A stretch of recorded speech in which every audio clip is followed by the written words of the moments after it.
Fox back for another episode, and I'm absolutely thrilled today to have with me Ileana Landon.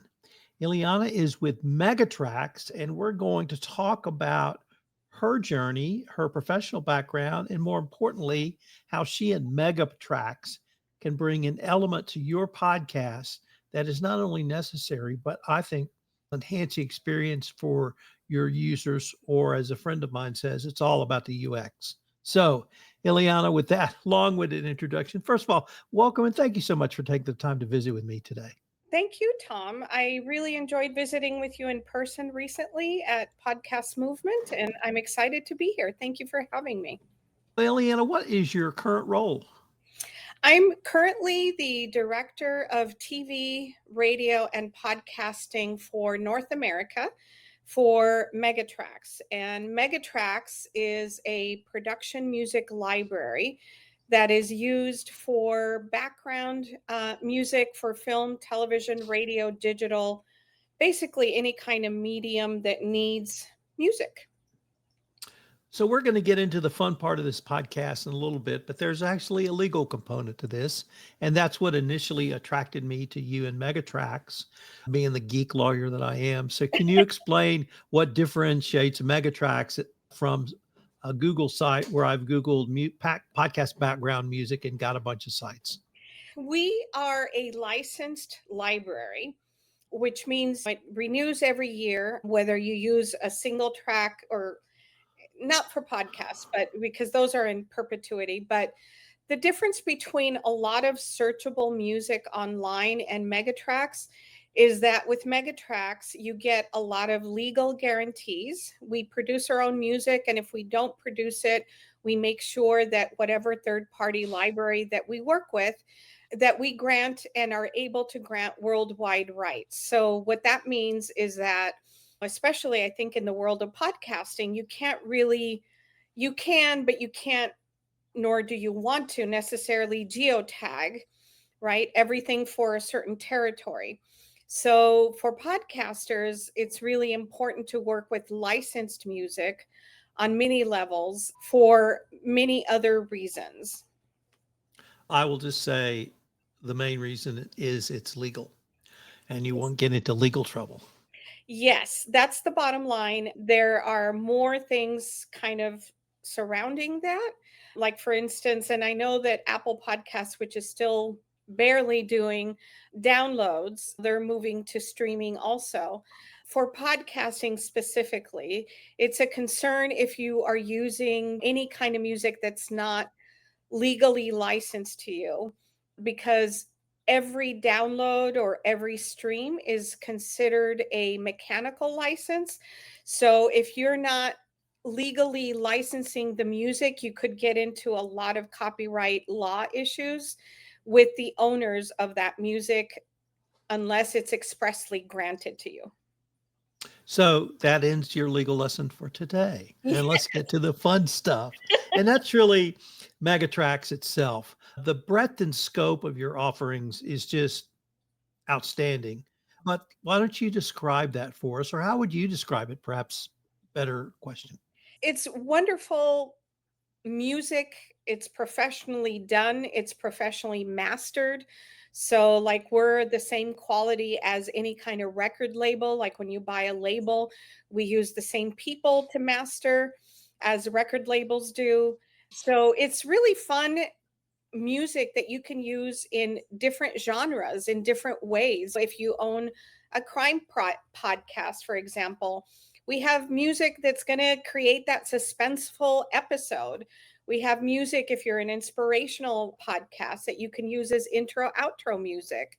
So really Megatrax is available for any kind of production to really elevate the level and the quality of your podcast or any other medium. And that really leads to my next question, Eliana. What, in your words, does the music add to a podcast? And you and I had a chance to have a long visit on that. Obviously, a podcast is an audio format, although, of course, you can have a YouTube podcast. But in the audio format, when the podcaster is literally in someone's head, what does the music add, in your opinion? I think it creates the theater of the mind. It creates the scene. If you're doing, for example, a crime podcast, you want to create suspense. You want to create a sense of relief when everything is settled. The same could be said for anything that's dramatic. For example, Megatrax created the soundtrack to in the Spider-Man the movie, the ringtone for Spider in the Spider-Man movie. And so it can be really fun, like the ringtone, a very special customized ringtone, all the way to something that just really creates the emotion that you want to create within your production. Ileana, my wife works for a company that has a weekly all hands Zoom meeting. And they are the only company that does the following. They have an employee who curates intro and outro music for the all hands meeting. And it is incredibly popular. It's often talked about more than what's talked about in the meeting. And that example leads me to pivot to music in the corporate setting. And I'm a lawyer, so I tend to think, let's just get to it and get going. But music can add a lot to a communication in a corporate setting.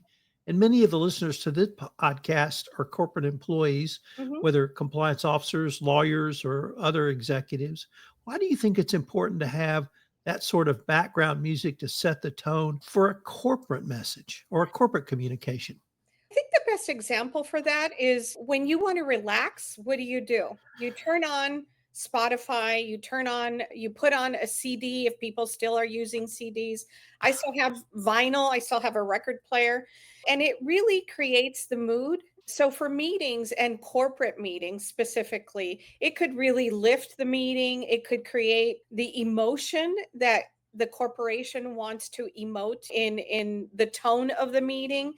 It just music basically, I think, and me personally, I love music in general, even when I'm not working with Megatrax. I go to a lot of concerts. Why do you go to a lot of concerts? Because you want your mood elevated because you can identify with that track, that song.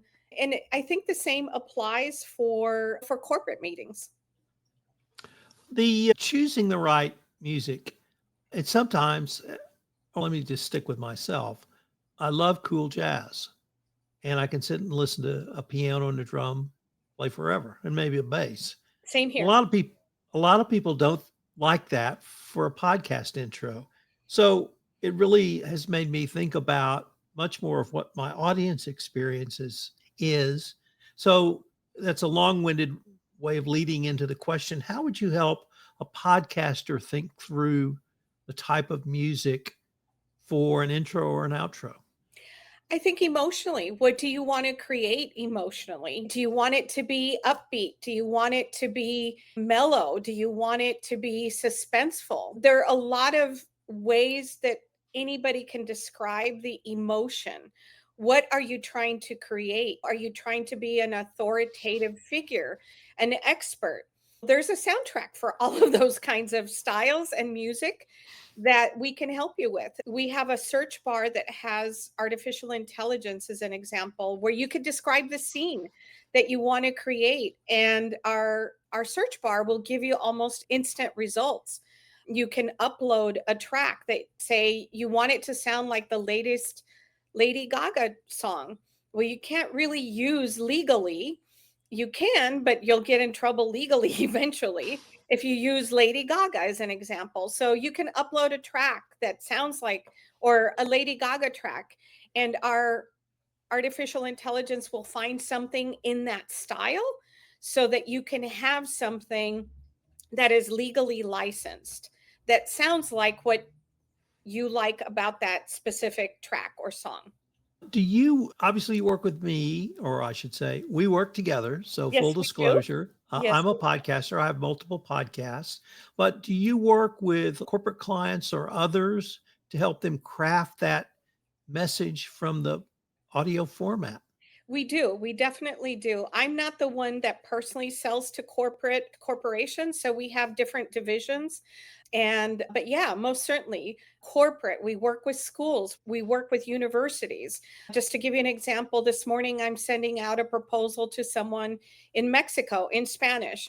They are an educational streaming platform that is looking to create music as transitions for that streaming channel.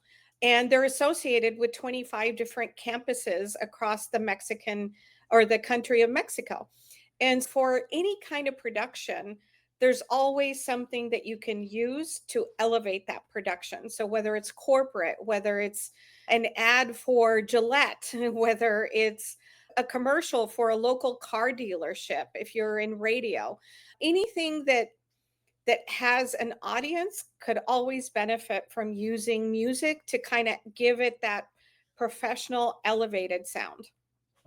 Could a podcaster or other creator work with you or others on your team to create sort of bespoke music for a podcast? Absolutely. We are currently in production right now with a major podcaster that is on a major platform who said, I really like your tracks, but I really want it to sound like this artist. And they sent us two examples, but I want it to be my own.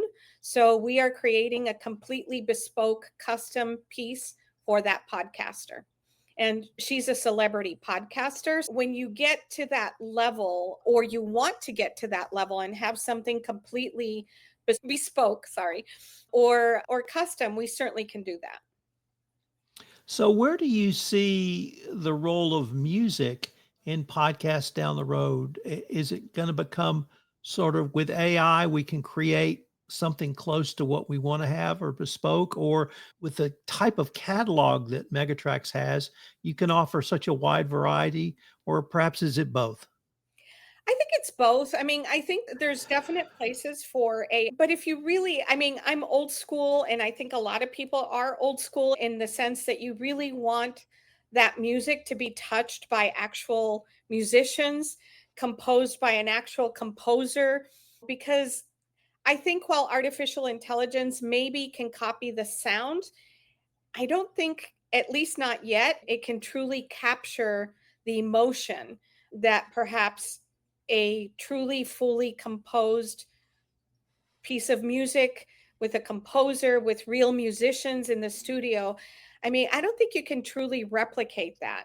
You mentioned jazz, Tom, and we have an entire jazz series on Megatrax that our producers, composers decided that they wanted to make it sound like something truly that could have been done by Miles Davis or Freddie Hubbard, all the old great jazz musicians and artists.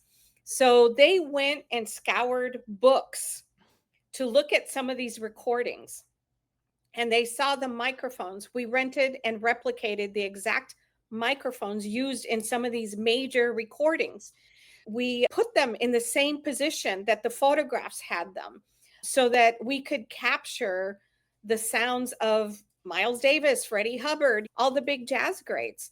So I don't know that AI could fully go through that entire process like we did to create something that sounds like they would have recorded it. Ileana, unfortunately, we are near the end of our time for this episode. But before we leave, I wanted to ask you if our listeners wanted to connect with you or find out more information on Megaphone, what might be the best way for them to do or the best places for them to go? Thank you so much. Yeah, so I am Ileana, Ileana, Landon, Landon, on my social, and they could reach me through LinkedIn, and they could also email me at ilandon, Ilandon at Megatrax, Megatrax.com. And where would they find Megatrax? Megatrax.com. Megatrax.com. Ileana, I wanted to thank you again for taking the time to visit with me. And I look forward to continuing this conversation. Thank you so much, Tom. It's been a pleasure.